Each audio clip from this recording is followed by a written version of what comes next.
There's a lot of things over the years that I haven't liked about myself, but one thing I will like for sure is the fact of taking accountability.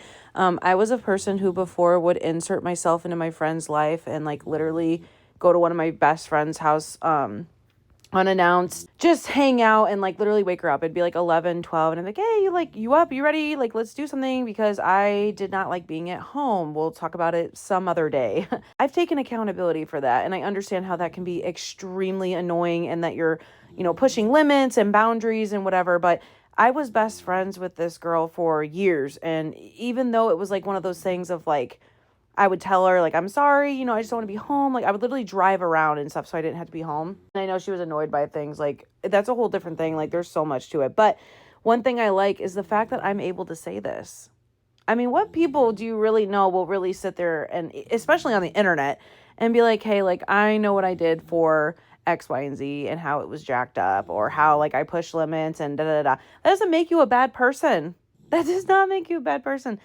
You're going to do a lot of horrible things in life or bad or annoying like this. I didn't just do it to just one person. You know what I mean? Like I clung on to anyone I could, male, female, whoever, because I was so insecure with myself, couldn't be with just myself, had a hard time making friends. And there's a lot of things that will go into it too when I can like openly talk about stuff, but I can't still. I'm very proud of myself that I can actually take accountability for things. And I'm just really big on the accountability things with you guys because you need standards for yourself. You need core beliefs for yourself. And the only way that you're going to be able to get there is if you stand 10 toes down on yourself and take accountability for yourself.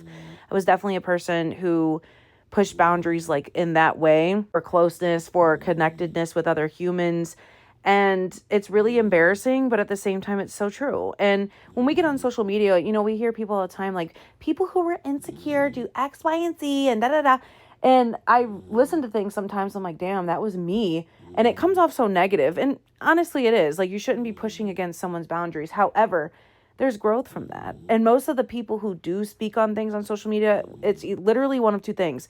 They're either judging other people because they experienced it, or they are the person who was like that and grew through it. And I can very, very well say I've been a person who recognizes that stuff and grew through it. So I'm proud that I can say that. I hope that someday you can say something about yourself like that as well. But take accountability. It might be embarrassing, but I swear it's the best thing that you ever do in your life.